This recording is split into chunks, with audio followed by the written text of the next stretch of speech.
Everyone. Welcome to class 9. It's September. It's Labor Day, actually. So kudos to those of you who are here on a holiday. I'm glad to see a few of us coming together. And of course, this will also be recorded for those of you who couldn't make it tonight. We're in September 2025, and this is class 9 of our Preventing Diabetes series. We're on chapter 11 already, so we're almost to the end of the book, and then we'll go back and do some refreshers for the last couple months together for our last classes. Today we are talking about keeping your head in the game. I think the title of the chapter is actually getting your head in the game, but you guys already have your heads in the game. You're doing it, right? You're here, you've been reading the book, you've been showing up for the classes and working through the homework.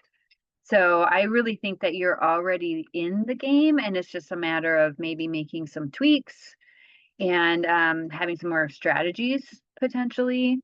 You're at the point now where you should really be knowing like what's not working and what is working. So hopefully tonight you'll get some new strategies or new ways to maybe approach some of those things that you haven't quite made yet, behavior change wise. For those of you who might be new, we might have some new people in here. My name is Megan. I'm a registered dietitian and also a certified diabetes educator. So those are my credentials there. And thank you to Stilly Valley Health Connections for sponsoring the class tonight. I may have seen some of you at in-person classes. They host on-site cooking demonstrations in their teaching kitchen in Smoky Point in the Arlington area of Snohomish County. And also other classes, like we have some short series coming up this fall on mental health and like food and mood and menopause. So yeah, be on the lookout for some of those other classes that are nutrition and health related. All right, let's get into the topic for tonight. So your homework from class 8, we talked all about sleep and stress. And I'm curious to know if any of you talked with your doctor or got a sleep study or adjusted your CPAP or tried it again.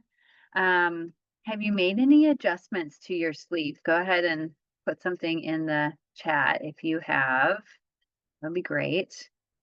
And then we were also addressing the stress side of things. So thinking about mental health barriers. Is there anything that needs to be addressed? If you're comfortable with sharing that, feel free to, put something in the chat.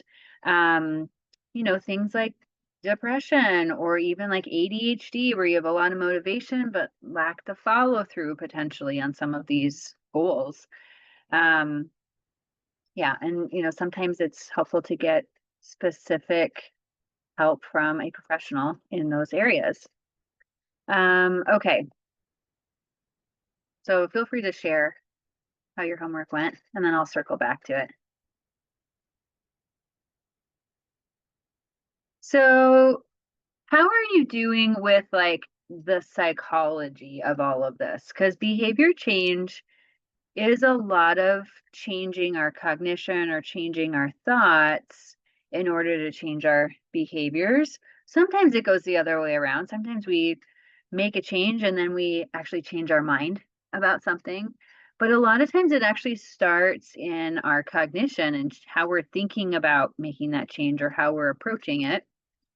And the book talks about, being aware of your thoughts and kind of that autopilot that's going on in the background at all times, where you've got either a dialogue or you're talking to yourself or you have some assumptions or even like some feelings about things that may or may not be true. So just checking in with what are those autopilot thoughts that are happening in order to address them if they need to be addressed. So some of the ones mentioned, justification, like, oh, I'm gonna, not do my exercise today because of X. And sometimes it's a good reason, like you need a rest day. Sometimes it's not a great reason. And we can do that with all kinds of things, food, activity, follow through with anything that we're trying to make a change in. All or nothing thinking, I see this one a lot, especially in relation to food.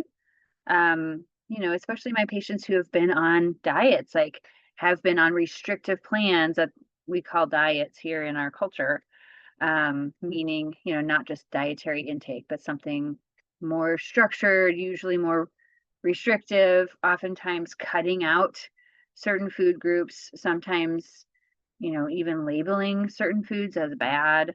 But that all or nothing thinking can also be applied to exercise. I actually see this a lot with people who are like, no, I've got to get to a class and do 60 minutes for it to count, or they do nothing, right? So getting out of that, like, on or off or all or nothing thinking. Partly because when you are all in, it's exhausting. It's so much work to be completely on all the time and not giving yourself kudos for, doing the 5-minute walk or doing the 10-minute yoga if that's all you can get in, a stretch routine at the end of the day if you've just had an exhausting day. Or getting in one piece of fruit even though your goal is 3 a day. So really, thinking about incremental change, because that typically is how change works anyway. We're doing it in like ideally little baby steps or increments so that it is sustainable and realistic and you really can stick with it over time. So that's a big one that I see for a lot of us being a pitfall. Perfectionism, it kind of goes with all or nothing thinking. Like, if you can't do it just so, then sometimes people just throw in the towel with making change at all. Or it's the idea of, oh, I'm off of my diet or I'm off my exercise routine and I'm going to start on Monday because today wasn't perfect. So I'll start tomorrow instead of like, no, just pick up where you are, start with the next meal or start with taking a walk, start with the next moment of your life, getting back headed in the direction that you want to be going. Good and bad mentality. We talked about that a little bit in the class on weight management, because oftentimes when we are labeling food as good and bad, we then put that on ourselves as labeling us as being good or bad for having that food, even though food is like amoral, doesn't have any like, morality associated with it.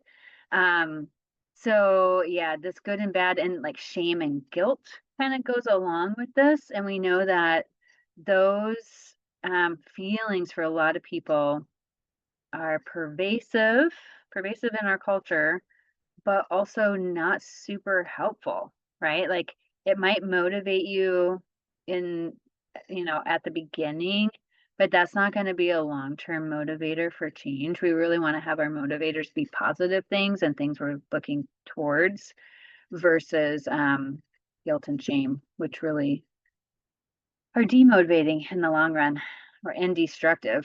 So be aware of that. Catastrophizing, it's kind of goes along with all or nothing, like, the sky is falling.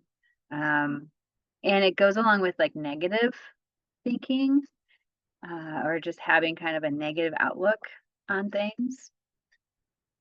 Focus on unfairness, especially when you're doing some comparatives, comparing yourself to other people, like, oh, my friend exercises the same and she's doing great, and I've got shin splints or whatever it is.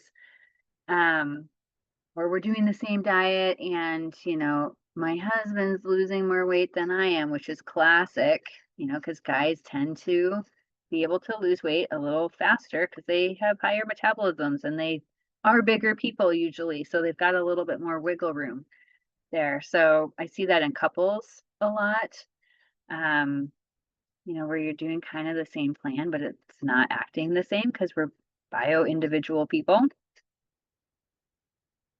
Different rules applying to different people, like to thin people or to beautiful people or what, fill in the blank, whatever it is. social comparisons that goes along with that, mind reading, and magical thinking. So that kind of goes back to that. We talked at one point about seeking the quick fix or seeking the pill or being on that merry-go-round. You're like, oh, the next horse will be the answer, instead of like, no, you got to get off the merry-go-round and just like walk the path slowly but surely over time and figure out, what works for you versus, seeking the thing that's just going to solve it. Yeah, so, maybe some of these things are going on for you, maybe not. But for most of us, at least some of these are going on at some point in our life, about some aspect of our life. Maybe it's not regarding your health and the changes you're trying to make, but maybe it's about something else. And that's also good to be aware of.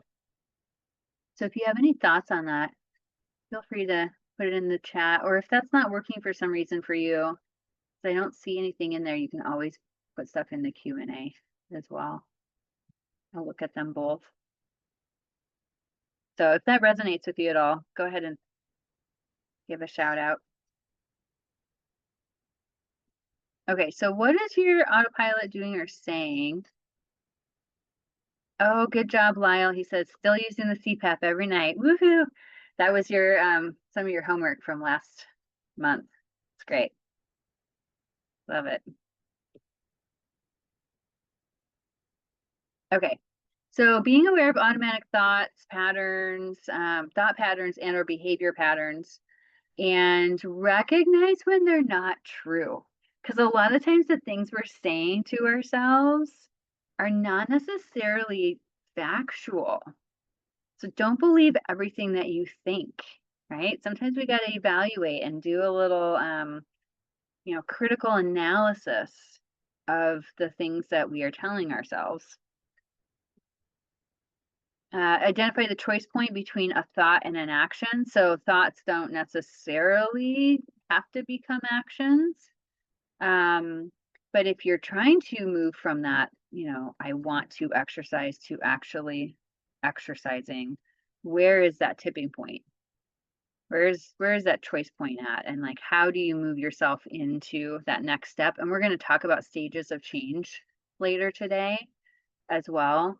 So getting, the idea into movement, or the idea into forward momentum. And always practicing kindness first.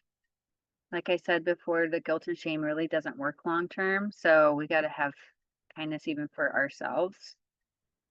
And using carrots, not sticks, for motivators. And I would go back to your wellness vision. Think about, that as a motivator as well. Where are you headed with all of this? What's your big picture goal? So there's this acronym HAP, 3 steps to stop negative self-talk. First, you got to be aware. So you got to hear the words in your head, be aware of what's going on through your brain. Then try to observe the situation objectively, which is easier said than done, but you can give it a go. And this kind of is one way to do it, is to observe it as if you would be saying this to your friend, or if your friend was in the same situation, what would you think of that? And sometimes, the things we're saying to ourselves in our head, we would never say to a friend. It's just not kind. So try to observe the situation as if it's not you, like it's some other person, so you can be a little bit more objective. And then make a plan. So here, observe, plan how to proceed. What are your next steps? What are you going to do different next time? How are you going to stop the negative self-talk? Like, how are you going to stop that cycle and change it to something more positive? There is in the intuitive eating workbook, there is a worksheet on ants, automatic negative thoughts, and how to stop the ants running around your brain. And basically, they want you to write down 3 positive, true things to counteract the one negative, factual or not factual thing. but really like we need even more positive to balance out the negative, because the negative is so emotionally charged. So if you can, stop, hear the words in your head, observe the situation, plan, and then also think about what are, the three positive things or the three factual positive things that actually will change your mind for the future, change your thinking. Okay. So that's actually kind of a lot to think about. Because we've got stuff going on in our heads all day long. And to be aware of that is it's pretty meta. So some people enjoy that, and some people are just like kind of oblivious and going about their day. So depending on who you are and your personality, some of you might need to like do less of this, right? Like maybe you're too much up in your head, and you just need to like get out there and move your body. And if so, more power to you. Okay, emotional eating. So we talked about emotional eating a little bit with some of our previous classes, but this is a big one for people. And especially if this is getting in the way of you making change, if you're using food as a coping mechanism to regulate emotions, that can be one of the barriers that's getting in the way of making healthy choices. So if you feel like that's you, here are a couple strategies. Keeping a log, like a food and mood journal, noticing and labeling emotions. So actually like identifying what's going on, because a lot of times we're using food to not feel the emotion, right? It's a masking, or it's like a numbing strategy.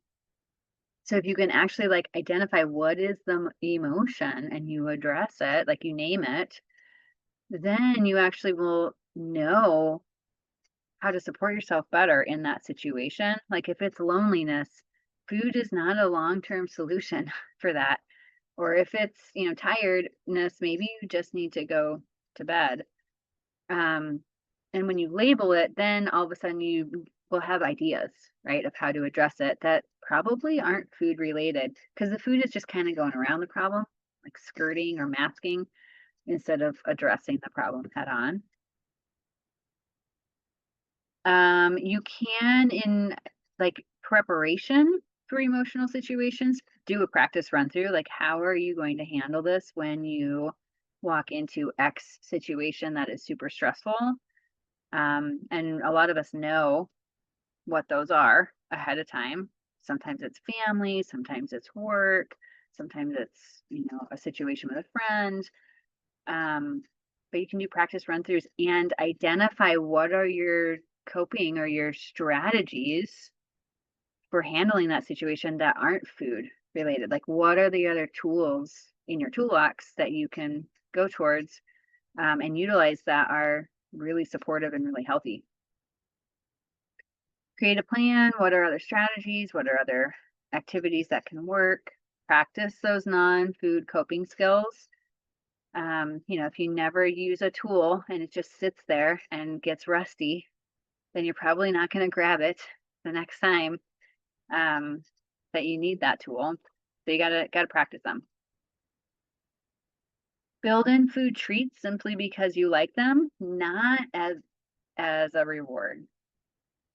And this can go back to childhood. This might be programmed from childhood for you, where food was a reward or food was a treat for good behavior, or fill in the blank, whatever it is. Ideally we would be uncoupling those things, and you'd be really thinking about, do I like the ice cream in the first place, and how do I build that into an overall plan where it's not too much, it's not too restrictive, it's enough where I feel satisfied with it, but it's not sabotaging my health goals. Sometimes it helps to put it in proactively at different times of the day, like not at night, not before bed, where we tend to have a harder time with portions and we're already stressed. And a lot of times we're overly hungry because we didn't fuel well in the day. So sometimes it's nice to put those treats at a totally different time frame, and really enjoy them versus not even really tasting it. And we do see in the research that that helps. It helps with enjoyment, it helps with portion control, and it helps with that feeling of binging. Sometimes people are truly binging, but sometimes people just have this feeling like they're overdoing it a little bit. And moving it to a different time of day can be helpful for that. Review your wellness vision, often keep it in the forefront of your mind. Okay. Stuart says, I love the idea of a photo food log. Oh yeah, great. I think that might really help me make healthier food choices.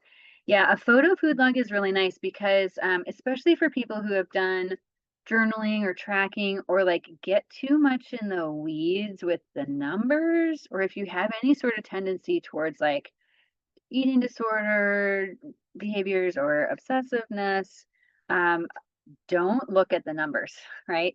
Just a photo food log can be really helpful for you to identify like, where's your color? Have you had fruits and vegetables? Where's your protein?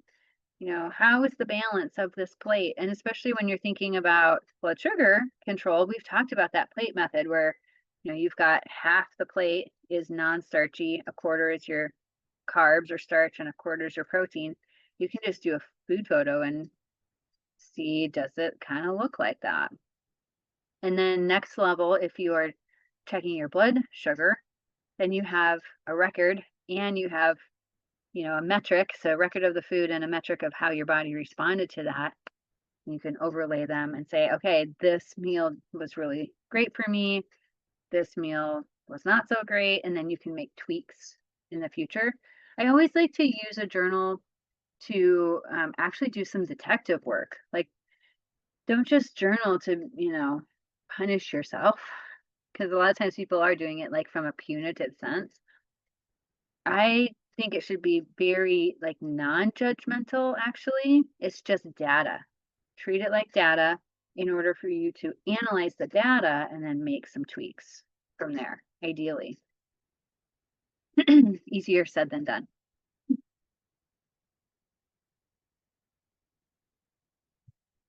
Okay. So mindfulness, we are in a very fast-paced society, lots going on. Oftentimes we are distracted while we're eating. And so we're not really focused on our food and on, satiety, fullness cues, all those things.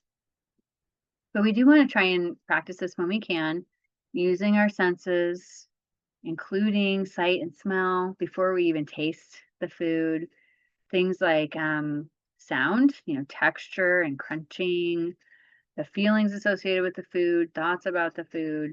If you can turn off screens, maybe have some like music or something that's non-distracting in the background. That can be helpful for some people. And then recognizing likes and dislikes. It's interesting when I go through this practice with some of my patients, especially for the foods that they have been avoiding or restricting, that they feel like sometimes it's like a trigger food, like they overdo it when they have it. Sometimes that is just because we have put the restriction on the food itself. Like we've said, this food, let's just use Oreos as an example. I can only have one every month. If you put some sort of like restriction on that, that's really like over the top, then a lot of times people will go the other direction and you eat more and kind of binge or have more than you really even want at one time or one eating instance, just because we've put the restriction on it. So that's that whole like restriction, binge, guilt cycle that we've talked about in the past. And if that's what's going on, then sometimes people are binging on stuff they don't even like, but they're doing it because they've told themselves they can't have it. So they put that food on a pedestal. And then we actually have a stronger dopamine response, like in our brains when we go and have that food because we're being naughty, we're being little rebels. We actually have more of a strong response to that food, which can kind of lead into overdoing it. But when you put the food in like in a neutral place, neutral time on purpose to really identify like, okay, what do I love about this Oreo? Sometimes when my patients do this, they come back and report to me like, it's not even the Oreo or it's not even the Cheetos. They don't even like the Cheetos. I had one of my patients was like, I realized I don't even like this food and I have been having this battle with this food for years. But what she did like was the crunch and the salt. So, what are the things that you're kind of going for? Crunchy and salty. That makes sense. Those are, sensations. And we can find foods that you like that fit those categories. And then you can have a snack with something that's also supporting your health goals and, meets those cravings. So, really like doing a little digging with your likes and dislikes and like, what do you really like about this food? Or why do you think that the food that you've put on this restriction category is there? Put it in on purpose and see what happens, and try and like dissect it a little bit. Okay, I know that's a lot. I have a handout on that I can send you. Slowing down, of course.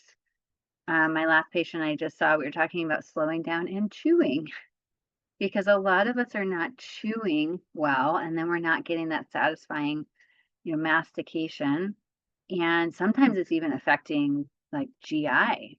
Sometimes people are not chewing to the point where they have whole pieces of food coming out in their stool, or they're having food hanging out longer in their stomach because they haven't chewed it well enough. And then the stomach has to do more work.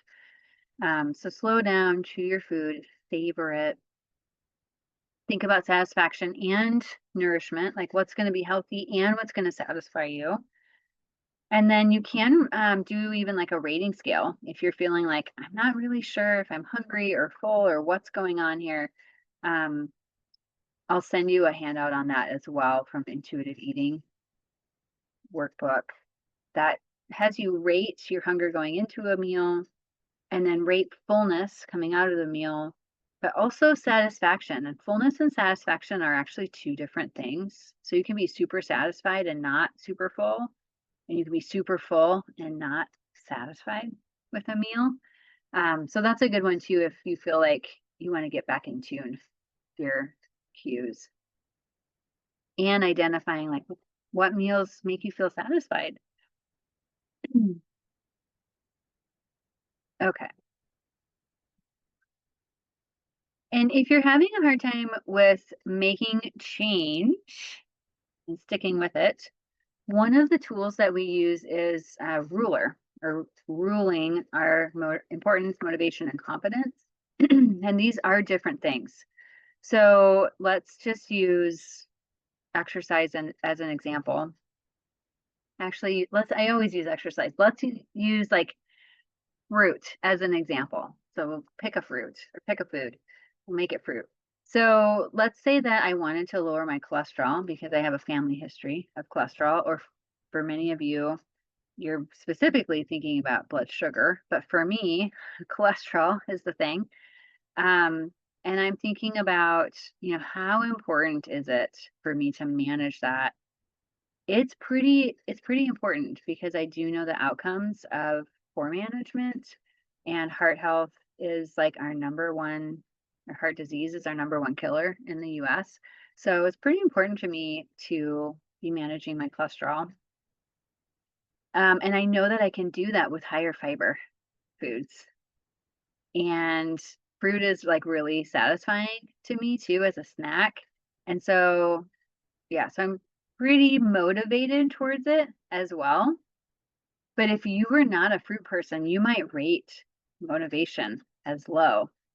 And then we'd be looking at maybe there's a different behavior that you could do that would increase your motivation. Like it doesn't have to be fruit. Maybe you're more of a veggie person, and we could get your fiber up with different vegetables from those same like categories.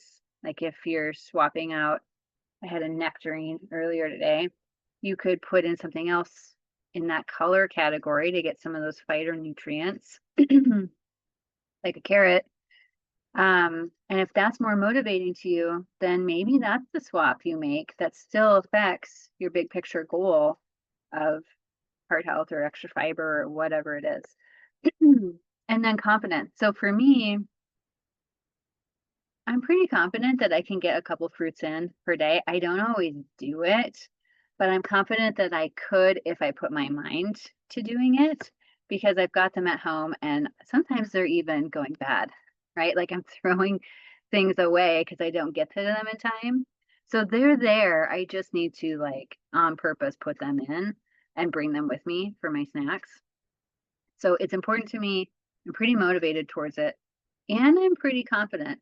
What would move me on this scale, like in the confidence area? I think that actually taking a little bit more time with packing my lunches in the morning and not getting hung up with having the fruit washed, like just bring it with me and then I can wash it at work. That would actually move me from like a 6 or 7 to a maybe even like an 8 or 9. Um, and my motivation and importance are already high. So it's really kind of the confidence side of things that I probably need to bump up a little bit.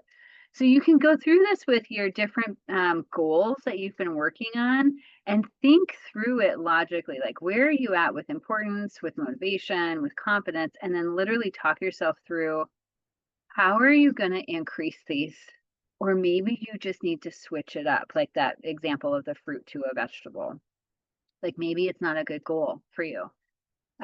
So if you are feeling stuck, maybe do some ruling on a scale of 1 to 10 and see if that can shift you in some of those behaviors.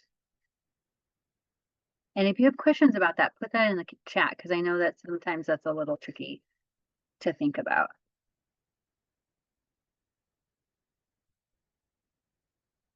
Okay, so with motivation, oh, some of these words got cut off. Let me fix this real quick. With motivation, we don't just like find motivation or it doesn't just show up, right? And in fact, usually you have to do the thing first before you feel motivated towards it. So it's that taking the first step scenario, especially if you're like, let's say you're putting off a project, like I organized my office today, did not want to do it. So I'm consolidating a couple offices together. But once I got in here and started doing it, the starting was the hardest part. And that's true for a lot of things, exercise, making a behavior change, even like smoking cessation or, whatever it is. It's that first step that's usually the hardest, making this decision and then the first action. And then once you have a little bit of success, that's when your motivation actually increases. So it's not like there's some lightning bolt that just comes down and motivates you. Usually you have to do the thing and then it's like a locomotion. You get more and more motivated by doing. Remember to go back to your wellness vision. Remember the why 3 times or the why till you cry. Like, what is your why? Why are you making these changes? Or, why are you putting in this effort? Because change is hard for most of us. And so, reminding yourself of that, reminding yourself of where you're headed is really important to stay and keep your head in the game, stay on track with it. Have a conversation, saying aloud the reasons that you're changing, what is in the way, what are the next steps, like logically talking yourself through it. Sometimes even making a little diagram can be helpful. And actually in your book, they have a pro and con chart to talk yourself through, what are the pros and cons of changing versus staying the same. And sometimes staying the same actually wins out. And that's why you're not making a change because there's more pros to stay the same than cons. Well, then maybe you've got the wrong goal, right? Like maybe that really isn't the best goal for you and you can work on something else and not just beat your head against the wall. So check out the appendix in your book for that pro and con list. Okay. And then remember that we're trying to make the healthy choice the easy choice. We want that easy button, right? Boom. Because we're trying to not have to rely on motivation or relying on willpower, right? This isn't a willpower thing. Sometimes that can get you a short way, like it can give you a little boost, but it's not going to be the long-term solution. You've got to figure out your environment. You've got to set yourself up for success. And that really is like the working smarter than harder situation. So fruits on the counter, veggies are cut up in the fridge at eye level so you see them. Your gym bag is packed. You're meeting your friend for a walk. It's on the calendar. All of those things where your environment is supporting the lifestyle that you want to have. Habit stacking. We're going to talk about habit stacking in just a second. But here's a couple examples. Basically, you're linking a new behavior to an established one. So maybe you're packing your lunch while the coffee is brewing because you always have coffee. Or maybe you're reviewing that awareness piece of your mindset and like some of those automatic thoughts that you had during the day while you're brushing your teeth. For me, I'm doing my squats. I'm brushing my teeth. So I like fit in at least, 2 minutes of squats because I usually don't get them in anywhere else in my day. Okay, but yeah, we're trying to work smarter, not harder.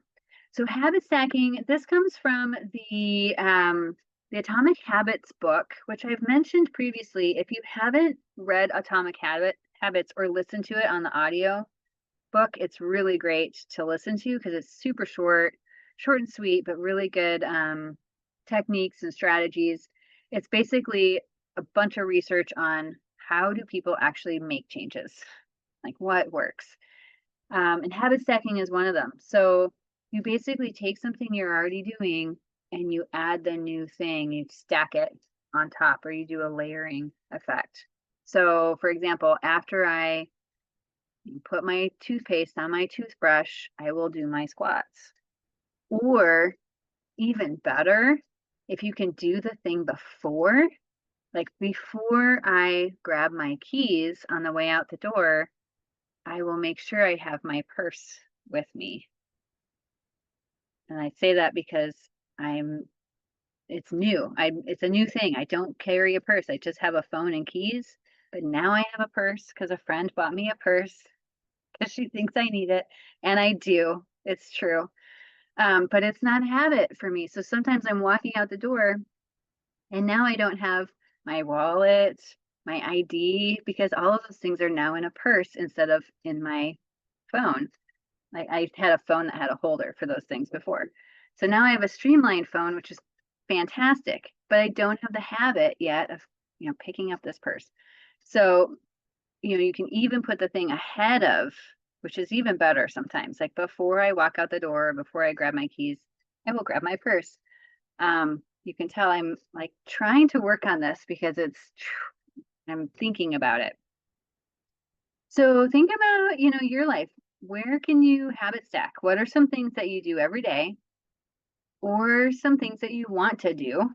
And, try and, do the puzzle pieces of putting them together. Like how can you cross-link those to work smarter?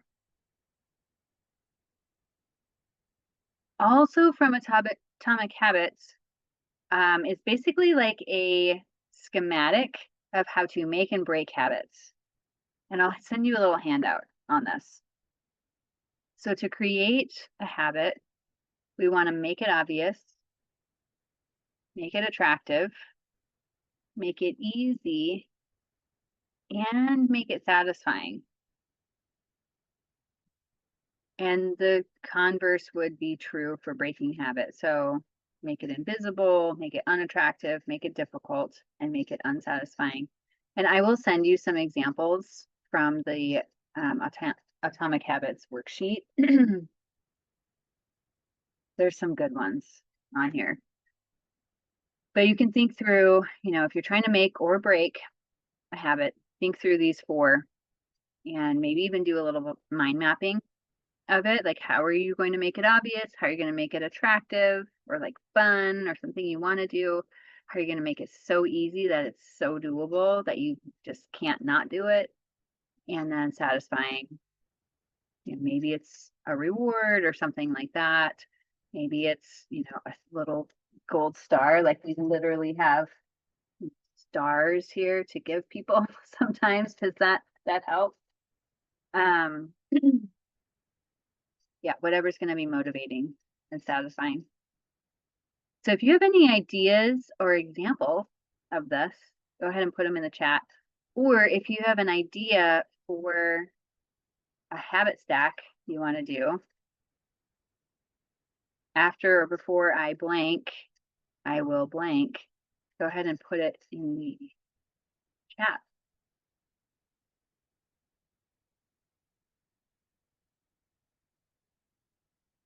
Okay. So the book talks about staying out of food jail. So this is controversial, because we just talked about an intuitive eating approach where you actually like put the food in on purpose, right? Like you're trying to not be over restrictive, put it in at a different time, put it in and see what you think about it. Analyze what you like or don't like about that food.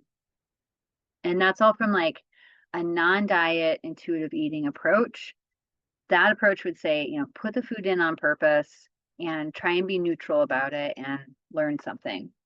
However, there is a subset of the population that truly cannot do that. And I've had many patients, particularly people who tend to have either a family history of addiction or their own addictive tendencies, where food for them truly is more of like an addictive type substance.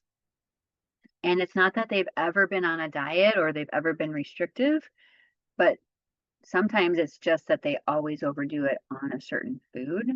And if that's you, then maybe that is more of your personality, and maybe some guidelines or rules could be helpful for you. I think of it like it's the bumpers, you put the bumpers up while you're bowling along the lane so that you actually like can get the ball down and be part of the game, right? So maybe you create some guidelines or some structure to your life to help you make the right choices most of the time.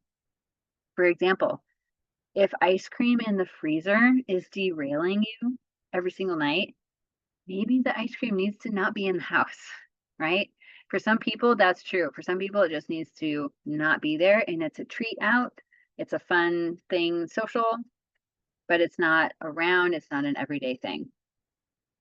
And probably you have some of these things in your life where you just have set up some structure to support your routines and help you make this good decisions. So if you have any ideas on those, go ahead and put them in the chat. And then create some exceptions to your rules. So these are exceptions that you have developed in advance where you've thought through it, so that you're not having that constant internal dialogue of like, do I do the thing? Do I not do the thing? Do I have the ice cream? Do I not have the ice cream? Sometimes that can get a little bit taxing, it's just stressful, right?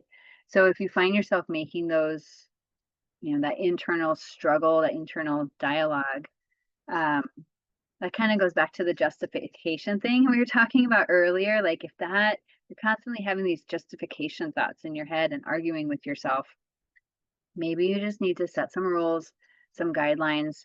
And, it's not that you're saying, oh, I'm not never going to have ice cream, but the guideline is you have it out at Molly Moon's with friends, out and about, and it's not in the house.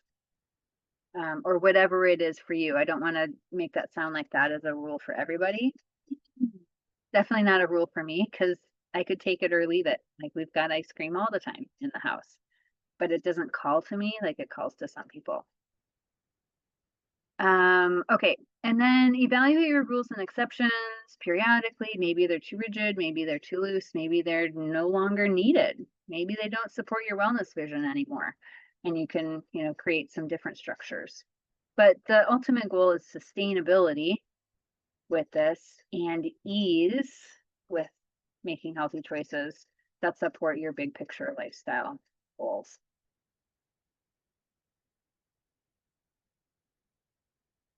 Okay. So you've been on this journey for a while, and we've talked about a lot of different topics. Hopefully you are noticing some of the improvements. So one of the first things that people will often notice is a difference in energy, especially when you're doing like your macronutrient pairing and you're eating on a schedule and it's real whole food. You're not like starving yourself all day and then binging at night. So energy is a big one. Fitness, noticing improvements with whatever it is you're doing, stairs. Maybe your walk is getting easier. Maybe you're just less winded. Maybe you're sleeping better or you're noticing some strength improvements. For some of you, it might actually be gut health. If you're making whole food choices, less processed foods, you probably have more fiber, more polyphenols. You're adjusting your gut microbiome, and that takes weeks to months. And so by now, you probably are noticing some changes there. Possibly it's an external metric like A1C or other labs. Sometimes it's, a metric like weight or muscle mass if you're tracking that. Less pain. Less pain is a big one. Possibly improved relationship with food or with body, improved thinking about these things, improved attitude towards change or towards consistency. So I would think about, what has your progress been like over these past 9 months so far? Really, it's like 8 months because we're at the beginning of September here. And then give yourself a pat on the back for some of those things. So oftentimes, like, those changes happen so gradually that we don't really notice them. And then we're like, oh, yeah, that's right. I'm walking up these stairs and I'm not winded anymore. It's nice to recognize it. Okay, so Lyle says monitoring butter. Cut off 1 tablespoon from the cube. Ah, yeah, there's markings on the package. It'll actually tell you what is a tablespoon. Yeah. And trying to limit that to that per day. Yeah, that's a great metric for you, and you're being aware, right? You're just like, okay, what am I doing? What's this portion like? There's actually an objective measurement on the packaging, so it makes it easy. Yeah, that's a great example. And then Linda says, nuts or nut butter will constantly call my name. Interesting. Okay. When I don't have them in the house, I don't have that stress. Like I should be able to manage portions. Thank you for addressing this topic. Yeah, absolutely. I would also think about like what kind of nut butter it is.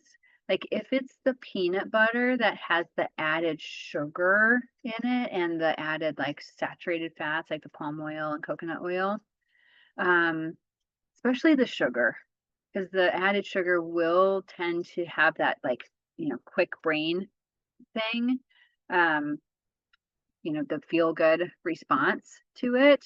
I wonder how you would do with other nut butters that don't have any added sugar, but you're also saying nuts. So that's interesting because it's like even the whole nut is doing that for you, which that makes me wonder about like, are you getting enough healthy fats in your diet from other places?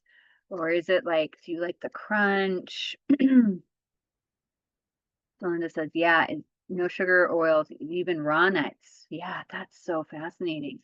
So yeah, what is it about it that you're craving there? I would, maybe dig a little deeper. Like, is there something mineral wise that you're missing? Is there something like mastication wise, like crunchiness wise, where you're getting plenty of oils, you're getting plenty of minerals, but you just need some crunch, which could be, from other things like celery and radishes and carrots. That's fascinating. Good to know. Okay. Yeah, those are good examples. Thanks, guys. Okay. So we've talked all about keeping your head in the game, some habit tricks, and let's just go through some of the warning signs for that healthy habits might be slipping. These are from the book. So eating more junk food, or maybe it's alcohol, or whatever it is that you were, trying to have less of before you're making that change. Being tired, bored of the food choices, or feeling like you're in food jail. If that's happening, that's a warning sign that this might not be sustainable and you got to get some variety or some different options in there. If you find yourself like sneaking food or feeling sneaky with food, or some of those things have fallen off, like maybe your fruit and vegetable intake has decreased, maybe you're back to skipping meals, eating out more often than you want to, feeling guilty about your habits or depressed about your overall health, or maybe you're back to relying on coffee and stimulants to keep you going instead of like true energy, like fuel in the mornings. Rushing through meals, not listening to hunger cues or fullness cues, putting off appointments with healthcare providers because you don't want to discuss the difficult things or you don't want to get your labs done. I actually see that one quite often. My patients will be like, oh, I'm not going to see my primary care yet because I don't want to get my A1C checked. It's like, well, sometimes I understand that tendency, but actually, like when you feel like you're struggling, that is the time to go in and get seen and get some support. Decrease in regularity of fitness routine or exercise routine, or maybe you just aren't disliking your routine. That is a definite sign that you're not going to stick with it. Catastrophizing or engaging in negative self-talk without reframing. So catastrophizing meaning like, the sky is falling, woe is me, everything's going wrong, which sometimes it does feel like that, but it's not the reality of the whole picture of your life. So reframing to find the positivity or making the positivity. Okay, so I said we would talk about stages of change. We've got a few minutes left, so let's do that really quick because you are all probably in different stages of making changes with the different goals that you're working on. So let's just go through these and then I can talk about what I mean by that. So we start at the top, pre-contemplation. Basically, this is before you have even thought about making the change. This would be like before your doctor ever said, blood sugar was an issue. Like it wasn't even on your radar. But then maybe you got your labs and your A1C was a little elevated or your fasting blood glucose was a little elevated. And now you're starting to contemplate that there might be a problem. You're aware, you haven't really committed yet, but you're starting to think about it. And then from contemplation, we move into preparation. And preparation is basically putting all the ducks in a row in order to be able to make the change. So like you get the gym membership, you get your shoes, you look at the schedule, you plan a time. And that's all steps that need to happen before you actually like get to the class, right? And do the thing. So there's a lot of work that happens leading up to the actual action phase or the place where we're actually making that behavior change. So possibly some of you might be in action phase for like fruits and vegetables, but maybe you're in preparation phase for exercise or vice versa.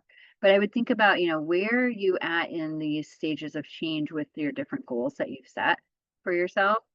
And with the idea of how do you just move yourself from one to the next? How do you just move from like contemplation, like thinking about it, to taking some steps of preparing to make the change? I'm not talking about going from contemplation straight to action, but just, the baby steps along this continuum.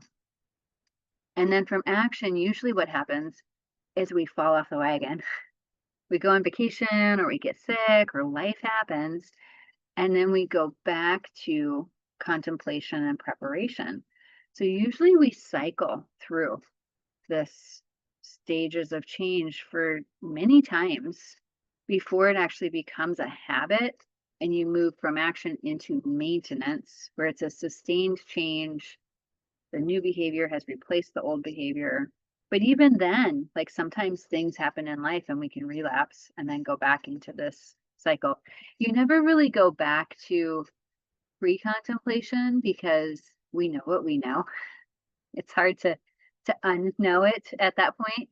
So usually we'll go from like, doing the change back into thinking about it and preparing. And each time we learn something. So it's an upward or a positive cycle because we're learning from each time that we, fall off with making the change. And I like this quote by C.S. Lewis: "You can't go back and change the beginning, but you can start where you are and change the ending," which is true for us all with all of our different goals that we're working on. Okay. Here is your homework for the coming month. Review your wellness vision. Are you on track with it? Or maybe it needs to be tweaked. Identify some ways to work smarter, setting up your environment. Try some habit stacking. Maybe even like write it down. The after I blank, I will blank, or before I blank, I will blank. Identify mindset barriers, problem solve through them. And then, identify where are you at on the stages of change with your various behaviors or your various goals that you're working on. Maybe just put a star, contemplation for exercise or whatever it is. And then think about from there, like, how do you just move yourself one step further on that stages of change continuum. And then your reading is chapter 12 for next month, which will be October. We'll be fully into fall by then. And it looks like there are no further questions. Lyle had to leave. That's fine. Thanks, guys. Thanks for your input. Have a fantastic month, and I will plan to see you in October, same time, same day, first Monday, 6 o'clock. And I wish you well over this transition into the fall. All right. Take care.